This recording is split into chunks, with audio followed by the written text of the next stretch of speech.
We're just creating conversations. Arrow.net, ARROE.net. We are unplugged and totally uncut with Dr. Neel Shah. I'm good. How are you? Absolutely fantastic. I've got to give you a real-life situation. Yesterday, I was with Yancey Ford and Dr. Hetty Cunningham. And in listening to them, I thought, wow, I've got a conversation with my doctor when I go in this morning. What as a real person, where are we going to go wrong? Because this message that you're sharing in The Color of Care is unbelievable, but we need to make sure that we're all on the same page. Yeah, well, that's quite an opening gambit. Wait, tell me a little bit more.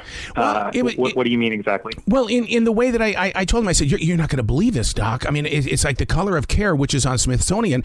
I really think this is going to be a game changer. It's going to open the door for us to start making corrections and changing people's lives.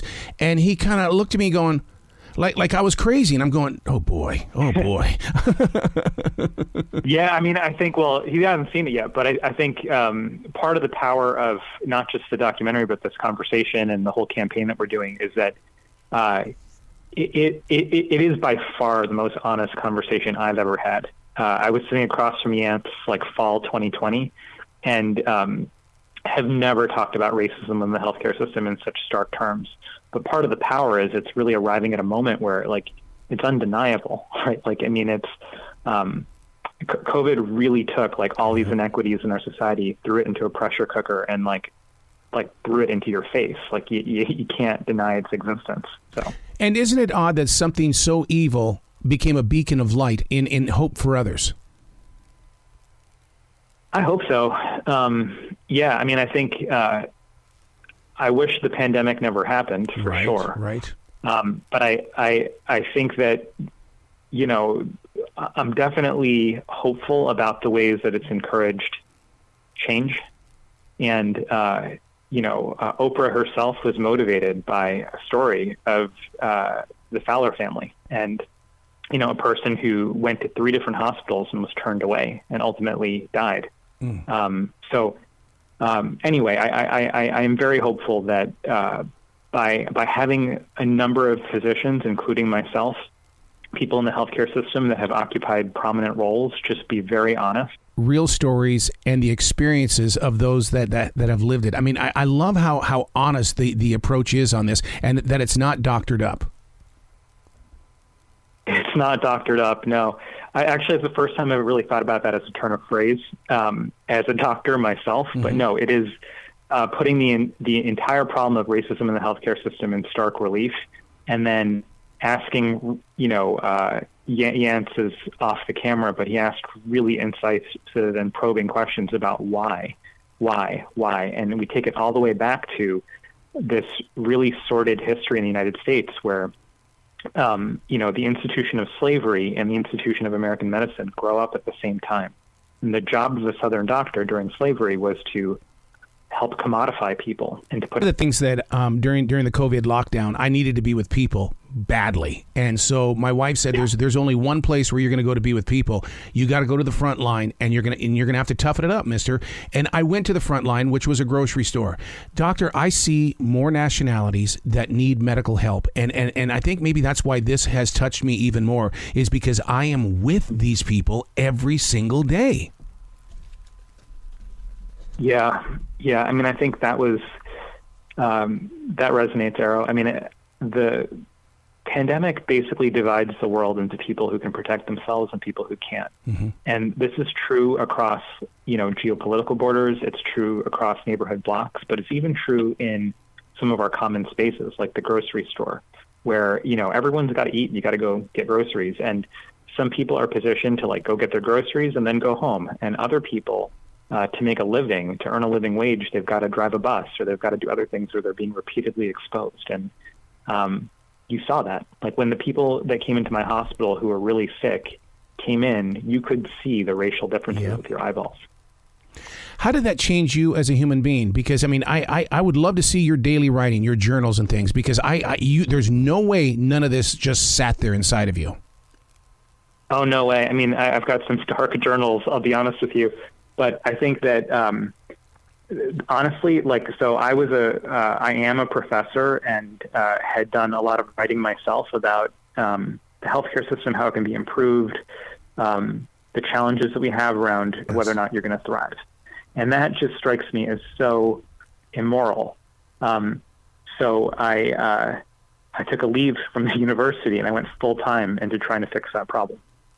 You're that solutions person, aren't you? I mean, I love that about the way that you will go, okay, so we have a problem, but there needs to be a solution, and let's go. I think so. I mean, I think something I was taught as a professor is that 95% of solving a problem is defining it correctly. So I spent a long time trying to understand why it is that a person in the United States today is 50% more likely to die in childbirth than her own mother. And it took me about a decade, but ultimately the only way to understand that is through the lens of racism. Because if you're black in America, you're 3 to 4 times more likely to die, irrespective of education or income. So yeah, and you bring it 95% of the way, but then you got to go the last mile and try and fix it. That subject alone has affected the Carolinas in all my years that I've been down here. And they have tried to make laws. They have tried to reach out. They've tried to create programs and everything like that. And it, you know, sometimes you'll read in the paper that, oh, it's working. Other times you're going, oh, we're going backwards. Well, I think when it comes to the well-being of moms, we're definitely going backwards. And I think that, you know, I'm an obstetrician, so that's my concern. But the well-being of mothers is a bellwether for the well-being of society as a whole. So if moms are unwell, society is unwell. And that's why every injustice in our society shows up in maternal mortality, whether it's gender inequity or racial inequity or even generational inequity. The idea that like every generation should be leaving things better. There's also a need for systemic and institutional change, like within our hospitals. And that's one of the things that I'm hoping that our film will encourage is, you know, shedding light on like literally just like, you know, I was talking to somebody in an earlier interview about a hospital in Philadelphia where there's, you know, a person of color on a stretcher and a white person on a stretcher. And even at that level of proximity, the expectation is that even though people should be treated the same, they may not be. And there's a whole bunch of reasons for that are worth unpacking. So let's put focus on that systemic change in the place of medicine. Is that what I faced this morning with my doctor when he gave me really no reaction at all? I mean, I don't know. I think it's worth having empathy for that doc on the front line. Okay. I think anyone in the healthcare system right now, they were massively burned out before the pandemic. Then the pandemic hit, and at risk to themselves, they kept doing their job by and large. But right now we're at a point where 1 in 5 is ready to leave. That's a huge number, and it's almost a crisis. And it's because, you know, burnout is not hard work. It's moral injury. It's the sense that what you're there to do is not aligned with what you're actually doing. And that's the fix, right? Like we have to remember that a bad system will beat a good person every time. And fundamentally, our healthcare workers are good people. They're deeply, deeply good people, but they're embedded in these systems that are just not set up. So, you know, just to make this really concrete, one of the ways in which systemic racism works in medicine is that we have these quantitative algorithms where we determine how is somebody's kidneys working, how likely it is they're going to have a normal delivery. And when we do these predictions, one of the inputs is race. And what happens effectively is you put in race, and then it ends up gatekeeping care because, you know, there's a calculator for your odds of having a normal delivery that had been used routinely until this year. You put in black race, and it drops your odds 20% just for being black. Wow. So how do you take the shock and awe of this and turn it into positive fuel, doctor? That I don't know. Hopefully there's smarter people than me that are going to figure this out. But I know that a really good start is you have to be able to name the problem. And I think this is one of the first times in my career where people are being very direct and saying, you know, the problem isn't racial disparity. The problem is racism. And that racism is not just a matter of individual virtue. It's actually something that is embedded in the way that we provide care in our institutions. So aggregated that, you know, if you live in Queens, like where my family is from, your odds of being proximate to high quality services are much lower than if you live on the Upper East Side.